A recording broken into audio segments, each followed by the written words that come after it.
some kind of password changing service, and we want to dig a little bit deeper. So using some WMI enumeration through PowerShell in Empire again, we're going to enumerate all the services that are currently installed in the system that have the name pass somewhere within the name where they match that. Then we're going to pull out the name of the service and then the full binary path of where the binary is. So we see this password changing, or this password changer with this kind of a, whatever the exe path is, right? So we're going to go ahead and download this, and we're again going to take this off to kind of an offline analyst machine. So pull it down, then we're going to fade out and go into our analyst machine. So we're going to skip. You would do kind of basic exe triage and figure out what it's written in, those types of things. We'll say we determined that it was written in .NET in this case, or C#, which is awesome for us because we don't actually have to reverse it. With .NET and CLR type applications and assemblies, you can throw them into a decompiler and you can go from the common intermediate language, like kind of runtime or the opcodes, and then go straight back to what the actual source code is. So our favorite tool for this is dnSpy. It's free and open source. We can just throw our binary in here and start tracing through. We see, I'll zoom in here in a second. We see kind of the entry points. Okay, the service is starting. We see this create user function that looks like it's creating a help desk admin. All right, that's kind of weird. There's a generate, or this password function. Okay, this looks like it's some type of algorithm that's being used to set whatever the local admin password is. So we see there's a date, there's the host name, there's some kind of seed. And it looks like they're combining everything, MD5ing it, doing some kind of string transformation, and then appending some kind of character at the end. So this is an algorithm similar to things we've seen in the field that the only secret information is the host name, essentially, and then whatever the date is. So this is nice for us because if we can enumerate the host name remotely from a machine, we can generate the local admin password and remotely compromise it. So because C# and PowerShell are so similar, it's really, really easy to take that algorithm and port it into PowerShell, what you see here. Now, from here, we're going to go one step further, and we are actually going to build a custom Empire module to execute this. So, right here you see it's the similar type of algorithm right there in this kind of custom Empire module. So I took just the basic template, put the PowerShell snippets in that basic function, and we're going to pair that with WMI, so invoke WMI method. So this will let us do remote lateral spread through WMI with the password being pre-generated and executed based on whatever the host name is. So we can just give it a host name, it'll go and essentially install an agent, which is pretty cool. Again, very similar to something we've actually done in the field. So now we need some targets. I know it's going to scroll off here in a second, but we're going to use a module, a PowerView module within Empire, and we're going to enumerate all the computers that have the Windows 7 operating system. So we're assuming this password changing binary is done for clients, and we just kind of, in the little network segment we're in, we're going to see what other machines they are. So we landed on Cirrus A, and we see, let's see, Kruger for Freddy Krueger and Jigsaw or some of the other hosts. So now I talked about pathfinding with Bloodhound. You can find a path from any node in the graph to any other node in the graph. So instead of just spraying agents to every single machine that we might have access to, we wanted to do kind of targeted attack path execution. So we'll gather a lot of information, trace out exactly what we want to do, and then do targeted compromise on those sections. So we're going to see, is there a path from, I think Jigsaw to the domain controller Vader? No, there's not. But there is for this Kruger machine. So we see it has a session, whatever. It's got a particular user logged in who's a member of Guild Calamitous Intent. But you see this kind of nested group memberships that might have admin access to specific machines that have different users logged in. So with the information that we gathered in the first enumeration phase, we can actually start tracing out a multi-step attack path. Now, we're going to flip back. Cool. We're going to verify that the next step in this attack path is actually true. So we're going to use one of my favorite bits of functionality in PowerView, getting at local group. It's rolled into the get local group module in Empire. This will use the WinNT service provider or some API calls in the backend to enumerate the members of a local group on a remote machine. So I can figure out who is a member of administrators on a remote machine without having elevated access to that machine. So this really is kind of crazy to me that you're allowed to do this. Windows 10 Anniversary Edition, Windows 10 Anniversary Edition Server 2016 finally locked this down by default. So they're paying attention and realized maybe it's not the best idea to let any user in your domain know all the local admin memberships of every other machine in the domain. Because you'll see how this kind of comes into play and how we can build these attack graphs. So we verify, okay, this help desk admin is a local admin on this machine. So now we're going to start executing our attack path. We know we can use this algorithmic, like kind of WMI module to jump to the next Kruger machine. So we're going to set it, execute it, and in the back end it's going to task down some PowerShell to the pivot host. And then you see it generated whatever the seed and the password, and then it executed WMI with an Empire stager on the remote system, and got it back. So this, when we did something kind of like this in the field, it only took less than a day or a few hours to go, about like less than one assessment day to go from pulling down a binary, pulling out the algorithm, building an Empire module, and then having essentially like, an internal kind of O-day, whatever, not O-day, but whatever, an exploit on any workstation in the entire environment that made it really, really awesome. So the advantage of something like Empire in this situation is the ability to customize these things in the field and kind of roll with this new functionality. So okay, we compromise the help desk admin on this Kruger machine. We know that, I think who's the person that's logged in here? Okay, yeah. So we knew that the waif had a session here based on the Bloodhound data. So we could steal tokens, we can mimikatz, or we could just essentially migrate into their process. So we're going to PS inject into their process space and assume all their token privileges. So what's nice with Empire, it does a whole bunch of kind of black magic in the back end that one of my workmates worked up of taking ways to load up the .NET Common Language runtime into an unmanaged C or C++ process space that then loads up an assembly that then does a PowerShell runner and does a bunch of other stuff. So in result, what you guys should care about is you can run your PowerShell Empire agents in processes that are not PowerShell.exe. So we're going to migrate into her process space so we can assume her privileges. And then we're just going to use a regular WMI module for lateral spread to move to the next point. So we're going to move to the Voldemort server because we saw through that Bloodhound attack graph that the waif did have access to this based on her unrolled, like multi-nested group membership. So if you had just enumerated that server directly, you wouldn't have known, does this person have access there, because these things can start to spider. And this, even though this is a relatively simple example, if you can think about these things at scale, if you're thinking about thousands of groups or thousands of users and systems, there is no way that you're going to be able, like by hand, to find every single attack path. You might get lucky and find one, but you're not going to find all of them. So, okay. So now from here, we know that the waif has access. Oh, wait. Was it? Yeah. Okay, yeah. So Eric Hartman is a domain admin. Respect his authority. This is the research and development group. They have their own domain because of this reason. They kind of do their own thing. So we have our production environment, another domain in the same force. So we're fine. Like, go ahead. Yeah. We'll see. So, okay. Now, the last kind of lateral spread that I'm going to go over is something called subversive profiles. Has anyone heard of PowerShell profiles, or a few people? So, okay. Whenever PowerShell.exe starts up, whether it's the ISE or regular PowerShell.exe, it looks through a series of locations, which I'll highlight here in a second, for your profile, your profile.ps1, which is a set of PowerShell code that's normally used for like shell customizations and things like that. Now, whenever PowerShell.exe starts, it's going to execute whatever code is in that profile. So there's a blog post, which I'll show in a second, where Matt Graber, my boss from the next room, talked about attackers potentially using this subversively for persistence. We're going to use it for lateral spread to get around script block logging.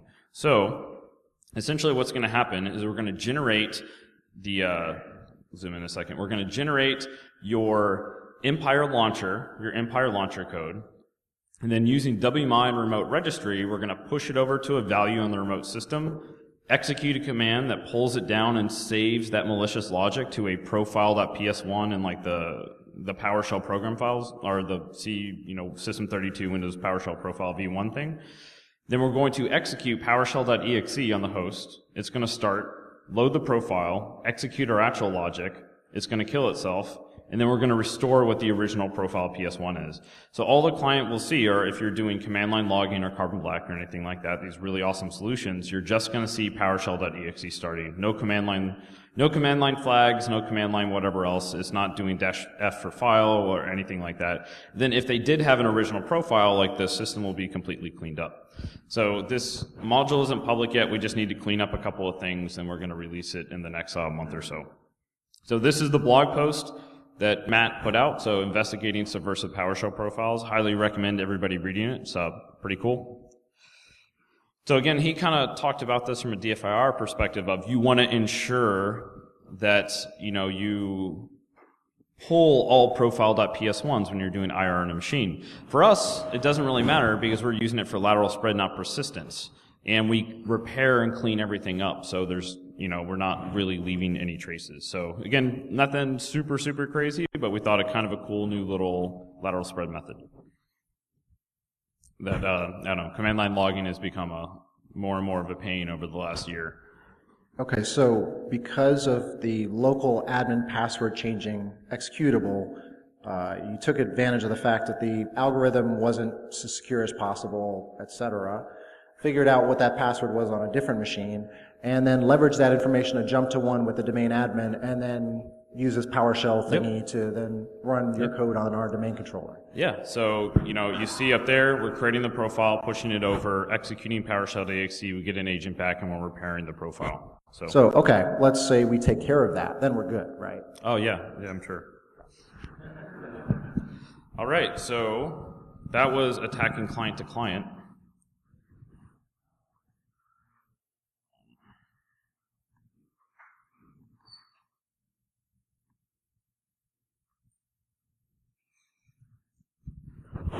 How many of you guys Kerberos on a regular basis? Anybody? All right. If you're not, you absolutely should be. So, Kerberosing. Kerberosing involves the abuse of user accounts that have SPN set. So SPNs, or service principal names, are configured for service accounts to kind of enable the authentication flow for Kerberos in normal Active Directory domains. So when a user requests a service ticket, a TGS, it sends, I keep forgetting exactly how, like this, Kerberos is extremely complicated, but when a user requests the TGS, it'll send the request for the exact spin with that user account to the domain controller, which will actually go through the Kerberos negotiation process, and the end result is you get a TGS that's sent back down to the user. With Kerberosing, you can request these tickets as a regular user, non-admin, and those tickets are going to be saved in your current process space. You can extract these because you own your current process space, extract them and transform them into such a way that you can then export them and crack them with Hashcat or John. So it's a way to, depending on how service accounts are configured, be able to brute force offline service account passwords. And service account passwords usually don't change very often, right? Like they're usually around for a long, long time.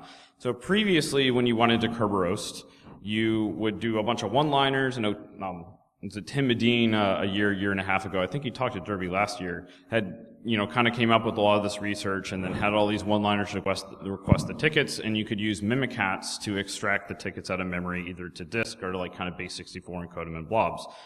Now, thanks to a pull request by I think it's MachoSec from on the PowerView code in PowerSploit, there's a much, much easier way to do this without needing Mimikatz. So first, we're going to check what are our targets. We're going to use the get user module in Empire, which wraps get net user in PowerView, and there's a spin flag, which will return all users with non-null SPN set in the entire domain. So again, these are the targeted accounts that we may be able to Kerberos. So it's going to task everything in the back end, it's going to execute it, And we should get the results back for, I think in this kind of sample, there's 3. Let's see, we have the Ring, we have Death Star, and we have White Walker somewhere up there, I think. Yeah. Okay, so we have 3 different service accounts that we may be able to Kerberos. Now we're going to go back to our Bloodhound analysis platform, and again, instead of just Kerberosing everything and trying to exploit everything, we're going to do targeted compromise. So we're going to see, is there a path from any of these 3 service accounts to the domain admins group in Bloodhound? Like the first one, no. Let's see, Desert, no, it doesn't look like there's a path. But for White Walker, there is a path. So White Walker, which is a member of House Bolton and then member of the Guild of Calamitous Intent, which has access to that same Voldemort server that we used in the previous attack chain. So we know that if we cover the plain text credentials for the White Walker service account through nested group membership, we should be able to compromise that same server, migrate to Eric Hartman's process again, and then kind of go about the similar parts of the attack chain. So now let's Kerberos. The Git spin tickets module. It's so nice. This is in Empire 2.0 that was released yesterday. So you can either, if you don't set any user account or request all tickets, if you, like in this particular case, we know we just want one with White Walker. And instead of doing all that stuff and running Mimikatz and doing multiple stages, it's just one file. It's going to execute it down. It's only like a dozen or so lines of PowerShell, and you can pull the encrypted component of the ticket out of memory. So, and it'll pre-format it, ready for cracking for John. So, like, way, way easier. It's just like one single step. You could run this essentially through whatever AG you want. You could run this through Interpreter. You can run this through Cobalt Strike or whatever with the PS1 core. We're going to switch over to, I had the ticket saved off for John. We're going to go ahead and see if we can crack it. So again, just literally copied that text straight over, already kind of formatted for the cracking format for you guys. And we see White Walker's password is Jon Snow Sucks. Okay, well, like I said, these are the R&D folks. They love Game of Thrones. I'm going to have some conversations with them. So now we know the plain text credentials for the service account that lets us start to execute that attack path. So with the invoke WMI module in Empire, you don't have to use the current user's credential set. You can specify plain text credentials if you would like. So we're going to set the credentials for this White Walker service account. We are going to set the target to be that kind of Voldemort server that we are able to spread to with an additional hop from, the client side with the password changing binary. Execute it. We get our agent back. We're going to do the similar, the same couple of steps that we did in the previous demo to where we do our enumeration of what processes are running, because we know from the graph that a user has to be logged on or equipment has to be logged on. So we're going to PS inject into this process. PS inject into this process again. It's going to do all that kind of crazy, .NET stuff loading up in the back end, which I think is like one of the coolest features of the project. We should get our new agent back here in a second. And now, instead of spreading an agent to a domain controller, in general, we want to probably try to stay off DCs as much as we can. We're going to be a bit stealthier and use DC Sync. Has anyone used DC Sync? Hopefully a good chunk of people, yeah. So DC Sync was a module for Mimikatz written by Benjamin Delpy, Gentle Kiwi, and Vincent Letour. It allows you to simulate DC replication traffic. So the normal kind of traffic protocol that's used to replicate like password and like user information data between domain controllers, with Mimikatz you can now say on a client, inject Mimikatz, and I'll say, hey domain controller, I'm also a domain controller. Please give me this password, assuming you have domain admin rights. So we do have DA rights now, but this is a way to replicate the hash and historical password information for whatever account we want without running an agent or any type of actual code on the DC. So we are going to set the user account we're in the really.evil.corp domain, and we have the care.btgt. That's going to execute this, and it'll inject Mimikatz down, do that DC sync functionality. And Empire also has a really nice credential store in the back end that can almost act as a golden ticket catalog. So it'll automatically scrape Mimikatz output and save all the information for you in the back end. So we see, let's see, Vader beta.relay.evil.corp is the domain controller. So saved everything out. And if you type creds, you see that everything is saved. It's going to save off the domain SID and everything else, and we'll show in the next part of the demo how easy it is after you DC sync or hash dump to use the credential store as a golden ticket catalog. Okay, so, all right, a lot of stuff going on here. So you were able to get a service ticket for this Kerberos service account and basically take that ticket and crack it offline because of how Kerberos works. And then use that password, because it was a horrible password, cracked pretty easily, obviously, in order to gain access, to get domain admin access on this RD domain. So when you do this Bloodhound stuff and pull the information from the environment, isn't that attack traffic? No, so, I mean, we do the enumeration once, and the collection component can either be as noisy or as quiet kind of as we want, per situation. And after that, all the querying is happening offline. So we're not doing additional LDAP queries every time. And the traffic itself is just LDAP enumeration for the most part for any type of the user group unrolling. And then it's a handful of like kind of typical API calls, remote net session enum type things like in the back end, that are going up against a couple of these servers. At this point, the only thing that I know of, there's probably some commercial products that can detect some of these components. The main one that I know of is Microsoft ATA for, I think is Adaptive or Advanced Threat Analytics. It can detect the remote session enumeration against a domain controller if it's installed, but it won't detect it against all these other servers. At this point, they don't detect kind of anomalous LDAP enumeration traffic. They say that that's coming, which kind of terrifies me, but we'll see, because there's so many devices, there's so many things that, old network printers and address books and all this kind of crap that needs LDAP and plugs into LDAP. So there's a reason that people haven't, locked down people running, net group domain admins on domains, because lots of things plug into this functionality, and Active Directory is meant to be a directory for things to look up information. With Server 2016, there is the ability they've introduced ACLs that will let you lock down who can enumerate what information in the domain, which is also kind of scary. But that's not enabled by default, and we all know that all clients will enable and configure it perfectly as soon as it comes out, so I'm sure that'll happen. So now we saw, we were in the really.evil.corp domain. We were in a child domain and a forest, so you guys have some kind of like forest trust relationship. So, here we go. Okay. So we're going to go back to our initial pivot. So our unprivileged user of Ramsey Bolton on CSA without any kind of privileges. And because we've DC synced, what we're going to do is kind of the SID Trust Hopping attack to elevate from the child domain all the way up to the parent domain. Normally, trust will flow down from the forest root down to everything else if you're enterprise admins, right?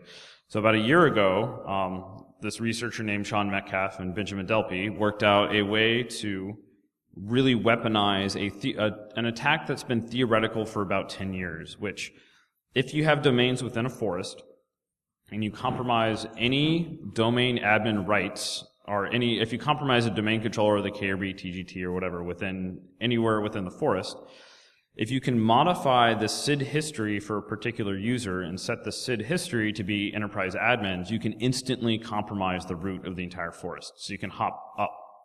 I know this blew my mind when I first kind of learned about it, and I didn't really believe it, but we've done it in the field and it works. So SID history is a migration function, or it's a function to facilitate migration between domains. So if you had going from domain B to domain A, the idea would be when you take those users and migrate them in, you set the SID history to be the SID security identifier of their old groups. So this would preserve their access to the old groups. Again, the idea was meant for migration, but people realized 10 years ago that a theoretical attack was possible, to where if you could modify the SID history for your user to be enterprise admins, then you became an enterprise admin within the forest. But in order to do this previously, you had to hard modify stuff in the ntds.dat. It's a super, super, super protected attribute. It's a giant pain in the ass to modify. But with the golden ticket component that they figured out, you can set the SID history in the golden ticket, inject it, and then just instantly hop up. So it was finally fully weaponized. So the one bit of information we need, last bit of information we need, is the SID of the root domain. So we know the SID of our child domain, but we want the SID of evil.corp. An easy way to do this is with this user to SID functionality from Power BI or Empire. Just take that username and it'll translate it to the full security identifier. So we know KRB TGT always has to be there, so that's the one I tend to use. I'm going to copy off the domain SID. We need that to create that SID-519 is the SID for enterprise admins for the forest. Now we're going to create a golden ticket. I mentioned the cred store. So what's really nice is if any Empire modules have cred ID, it'll accept just a number of the cred store that'll automatically auto-populate and fill in the KRB TGT hash, the domain, the domain's original SID, and all those kind of components. So you can, again, use it kind of like a golden ticket catalog. And I'll scroll up the screen, but I'll do an info to kind of show you all the stuff. But we're setting the SIDs, so the extra SIDs, to be the forest root SID-519 for enterprise admins. And also, does anyone know about the 20-minute rule with golden tickets? A little bit. It's a little more unfamiliar for people. If you create a golden ticket, you have 20 minutes to run around with it before the domain controller verifies that that account exists or not. So that's the only validation that they do. They don't verify, like, is this user in the right groups or whatever. They verify if the account exists. So if you create a golden ticket for a user that does not exist in the domain, you have 20 minutes to run around and then really have fun with event logs with defenders. So I've known people that may or may not have cross-site scripted Defender SIM solutions by stuffing JavaScript into user account names, but that's another story. So root SID-519, right? As soon as we inject this, we should essentially become an enterprise admin instantly. And again, showing that just kind of that trust graph. This is a simple one. If you have a really complex environment, it becomes a little easier to navigate in Bloodhound. So we're going to execute it, and it'll also do pass the ticket, so it won't save anything out to disk. It'll inject the ticket straight into memory, which we can purge later if we need to. Come on. All right. And this, in the back end, this is all using Invoke Mimikatz, which was based off of work by Joe Bialik at Microsoft. So he was one of the guys that really introduced a lot of awesome functionality into the PowerSploit project. So we see here, we have that user that doesn't exist, to have fun with the blue team, and then we have the extra SIDs to be the forest root SID-519 for enterprise admins. So now the last part we're going to do is we're just going to go ahead and DC sync the forest root. I know, I don't know if you've had the advice to change your KRB TGT account. Yes, yeah, actually, we rotate that automatically every couple of hours. Okay, do you just do that? They told me that would fix golden tickets. Do you just do that in the forest root? Yes, of course. That's for a production environment. Yeah. So the really fun thing with the SID hopping kind of attack is, in order to ensure that you're not compromised forever, you would have to rotate the KRB TGT account on every domain in your entire forest all at the same time. Because essentially, any KRB TGT account and any child domain controller in the forest can be used to compromise the forest root and anything else. So, in the SID hopping attack, it doesn't matter if the KRB TGT rotates. We just got it, and within a minute, we could, hop up and DC sync. But yeah, you have to rotate it for every single domain in your entire forest at the same time, repeatedly on a regular basis, if you want to ensure that you're not going to be completely compromised. Because if they compromise a child domain, and then you rotate a few other things, and they forgot one of the children domains, then you can just hop back in, get your EA access again, and go to town. Okay, so from my R&D domain in my Active Directory forest, you compromise that to then jump to my production environment and now have full domain admin rights of my domain in my forest. Yep. Okay, well, that's pretty awful. So the thing I don't get is, I spend millions of dollars every year on security tools. I mean, I have vendors coming in all the time, and they say that they have the best security, and I showed you. I mean, I've got security tools. Not terrible. And, I mean, web content filtering didn't matter, email didn't matter. None of these things seem to matter, and like, we detect Mimikatz, like, we have antivirus, but you said you use PowerShell for that, so it seems like you're a very smart guy, and I've got great security people. What am I supposed to do?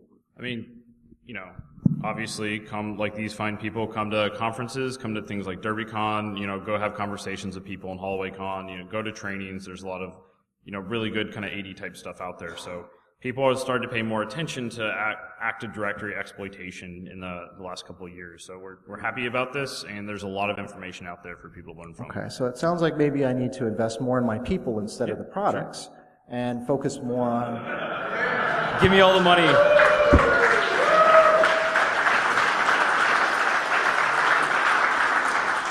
So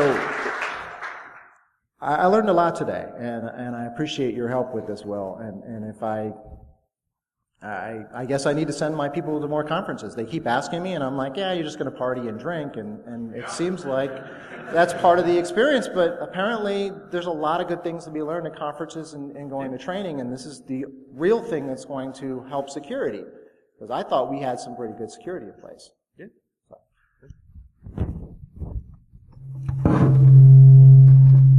That's not a good place for that. How about we do that?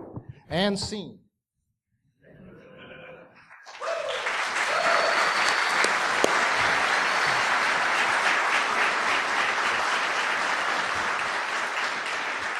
So let's talk some mitigations. The initial foothold was pretty intense, right? There's a lot of different things that you can do to mitigate these sort of attacks. Not specifically this kind of OLE functionality within an email that comes to the user, but deploy Emmet, because that will help prevent and mitigate those memory attacks that can be used. App Blocker can block executable content from running in user locations like home directory, profile path. And often ransomware takes advantage of this. The user downloads something, and they execute it, and it runs. So you can use whitelisting. This is more like blacklisting. You block certain locations so they can't actually execute the content. You can manage PowerShell execution using App Blocker or constrained language mode. Matt next door probably has some ways around that. But again, these are all layers in your security. Just because one layer can be defeated doesn't mean you shouldn't put it in place. As engineers, we often want a 100% solution. You do not need a 100% solution. 40, 50, 60% is better than nothing. And it forces the attacker to change their methodology and makes it more expensive. So you want to enable logging like PowerShell and command process. Obviously, block Office macros where possible. Microsoft has backported functionality from 2016 to 2013, so any macros that come from the internet are automatically blocked and the user can't actually execute them. And then you want to deploy some sort of security tooling that looks for suspicious behavior. If a user has Word that's calling PowerShell or some other executable or doing something else that's wacky, it's probably bad. We can also limit this capability as far as executables that get onto the system, executable type content, blocking email and download capability for certain types of files. You can also change the default program for scripting languages. JavaScript can actually be double-clicked on and executed by a user. We don't want that. Change that to Notepad, but please test first. Recon is a tough problem to solve. AD Recon, Active Directory is an LDAP directory. So that means you can pull pretty much everything from it at any given time. But there are ways to kind of limit this. If you increase the security on sensitive GPOs like security group policies, then the attacker doesn't have an advantage of just pulling everything that's in those group policies, opening them up, and knowing how your security tools like App Blocker and Emmet and others are configured, as well as what you have out there. And certainly evaluate some sort of behavior analytics tool like ATA. When we're talking about lateral movement, attackers moving from place to place within your environment, we want to make sure that the attacker isn't able to just run free. If they drop on a workstation, if you block workstation to workstation communication, or just allow specific ports, then they are constrained into a specific computer or environment, and it's very difficult to jump out of that. Look at LAPS. Look at TrustedSec has ships, ways to change your local admin passwords that are out there. Do not try to roll your own. There are some good solutions out there that work very well. Privilege escalation. I still find some passwords in sysvol. Please make sure that you don't have passwords in sysvol. And when we're talking about Kerberosing, the simple solution to this is make sure your service account passwords are at least 25 characters, preferably 30.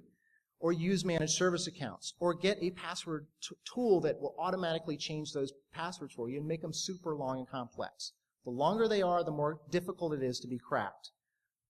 And if we make sure our computers are running NTLM v2 or Kerberos, it's a lot more difficult for passive credential theft like Responder to actually work. Which brings me to admin creds.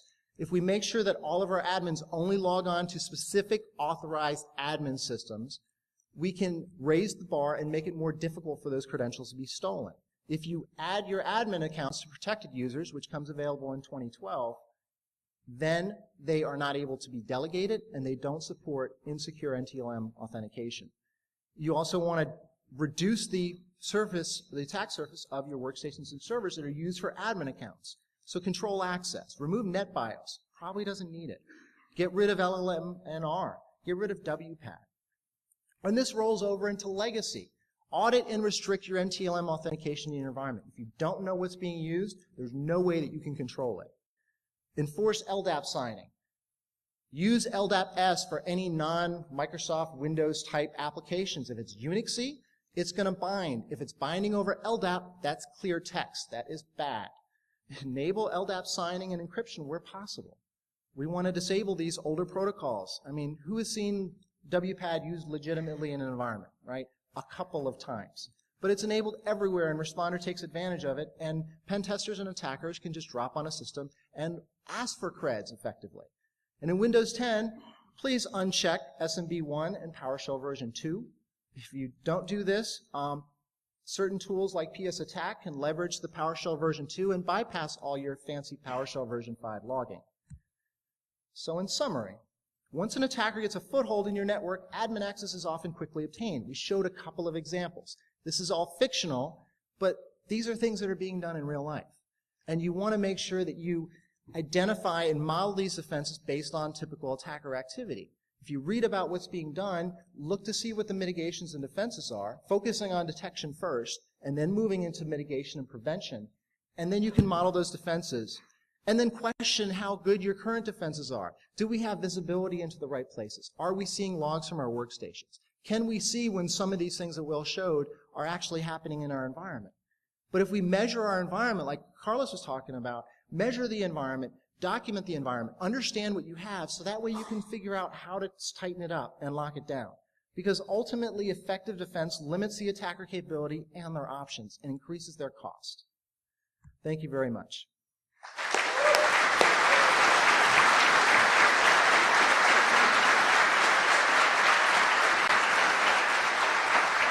So, because I was there. It was awesome, wasn't it? That was really hype. It was like one of the highlights of my trip so far. Is Method Man here? Oh, man. Because I tweeted him last night. Totally. Cool. Kick off. Go ahead. So, good morning, Derbycon. Yeah, that's a good response for having been up so late. This is Attacking EvilCorp, Anatomy of a Corporate Hack. I'm Sean. And I'm Will. So just a little bit about us. Again, I'm Will Schroeder. My handle on Twitter is Harmjoy. I am a security researcher and pen tester red teamer for Varus Group's Adaptive Threat Division. I've written a lot of code. I've developed on a lot of our tool sets. So I'm kind of a co-founder and was one of the big developers on the Veil framework. PowerShell Empire, Python Empire. I wrote PowerUp, PowerView, helped with Bloodhound, which we're going to cover a bit during this presentation, along with a few other workmates that worked on that with me. I'm on Microsoft PowerShell MVP. Spoken at a few conferences. Spoke yesterday at Derbycon. Had a great time, and I spoke a couple of years ago. So one of my favorite conferences for sure. But show of hands, who uses either Empire, Veil Framework, PowerView, or PowerUp on a regular basis? Oh, that makes me happy. So awesome. Lots of ponage. So I'm Sean Metcalf, founder of Trimark, a security company. Microsoft Certified Master in Active Directory, one of about 100 in the world. Microsoft MVP, like my good friend Will here. Spoke at Black Hat, DEF CON, B-Sides, and Derbycon. I'm really happy to be here at Derbycon. Love Derbycon. I'm a security consultant and researcher, and I own and operate 80security.org. Who's heard of or used 80security.org? Awesome. So, the setup for this is going to be a little different than your standard conference talk. We're going to put on a skit for the next 30 minutes. So, we're actually going to shift from being Sean and Will, the nice guys that you like to hang out with, and I'm going to convert myself into the CIO of EvilCorp, right? And I'm going to talk about how perfect our security is. How we have great security. It's huge, right? And then Will's going to come up and he's going to go, no, it actually kind of sucks. And I'm going to show you why. So then after the skit, we're going to switch back to a standard slide presentation, and we're going to show you the mitigations that should have been in place or could have been in place to resolve those issues that we're about to show you. So this is where we switch.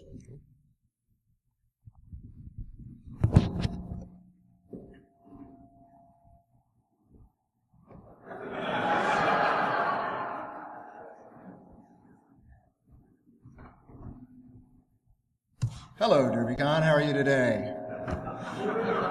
I am the CIO of EvilCorp, the most secure network ever.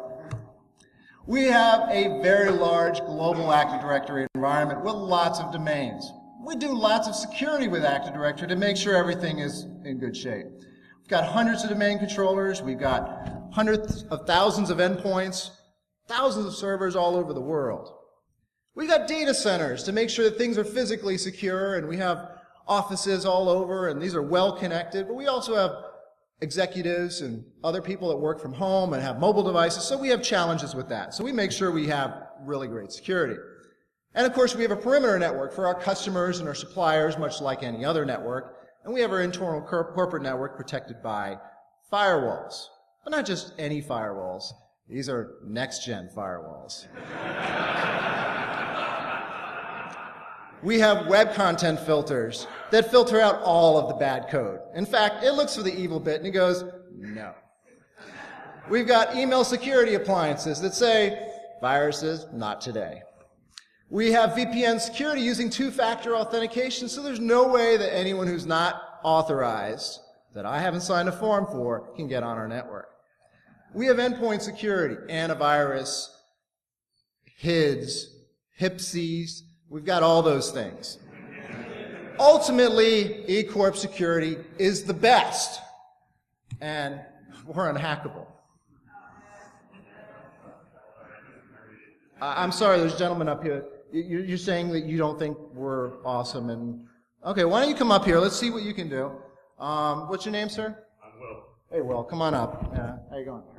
CIO EvilCorp. So here's my computer. Let's see what we're talking about here.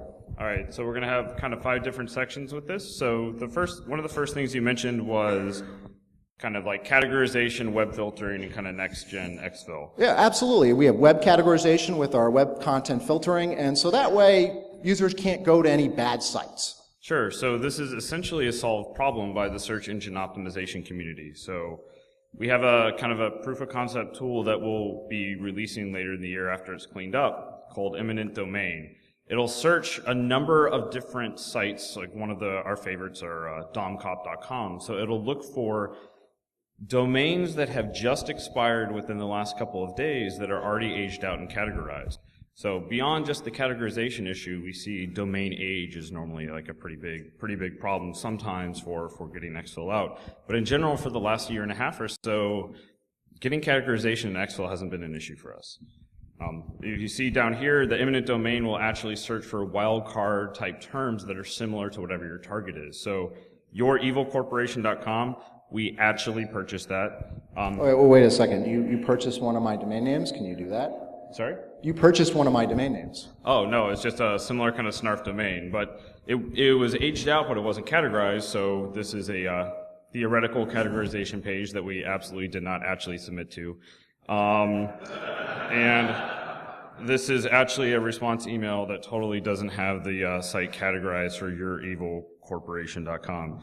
So, this came in about 2 days ago. So normally the turnaround time is only about a day or so for these types of things. If you set up legitimate looking content, or if you want to be really sneaky, after you buy a domain that had just expired, go to archive.org, clone down the old content, and set it up on whatever the existing thing is. So it doesn't skip a beat. You have the site went down for 1 day, it transferred owners, and then you just resubmit to whatever categorization you want, saying like, oh my gosh, what? I don't understand. I've been around for 10 years, so. Feedback. Cool. So that's pretty much the categorization. things So, solved. hold on a second. You're saying that you can get around my web content filtering and the categorization that we do all the time by either buying a domain that's already categorized or setting one up and then just getting it categorized? One of the next things you mentioned as far as next gen email filtering, you have OA, right? Absolutely. Yeah. That's great. Do you have 2FA on OA externally? Not yet, but it's in the works. So it's one of our favorite things to hit, to where if we see any kind of external OA interface, if you guys aren't doing this, you absolutely should, is just do a site cloner, just do a cred stealer. Social engineering toolkit can do this. We tend to do it manually, so just having like really simple PHP snippet that will clone, save off whatever the creds are when people go through to the kind of spoofed login page, and then actually redirect to the legitimate login information. So really, really easy. Send the phishing email out. If you get through with a couple of people with the domain, you don't actually have to get your payloads by. You just have to get your creds, log into OA, and then re-spearfish internally. You can actually craft a lot of your messages much more kind of targeted, because you can read through the existing email correspondence. So you don't kind of hit that security uncanny valley to where maybe the signature is just a bit off, or if you address somebody a little bit differently and people kind of freak out. So effectively, you purchase this domain, you got it categorized, one of my domains, I still don't understand, and then you send an email to one of my users or a bunch of my users and say, go to this OA page, and they go there and they log in, and then they don't get in, they get refreshed to our actual OA page, and then you steal their credentials. That doesn't seem right. As far as payloads go, our kind of standard right now that we like to use are malicious shortcut LNK files embedded within OLEs in kind of Office documents. So shortcuts, you can create these maliciously pretty easily with a few. I have to embarrass my friends. So it's a really cool project that applies graph theory to Active Directory attack paths. If you guys haven't checked it out, so his name's Waldo? Yeah, his name's Waldo. Waldo's right there. I found him. Yeah. So basically, we can take three pieces of information of who's logged in where, who has admin rights where, what users and groups belong to what groups, and that's it. We can collect all this information as an unprivileged user. We just need domain authentication, or we need a domain authenticated user, but we need no elevated privileges in the domain. With this, we can run a PowerShell ingester, which is essentially a customized version of PowerView that will enumerate all this information as fast as it can, and then spit it out either to a RESTful API interface or a bunch of CSVs that then we can ingest down.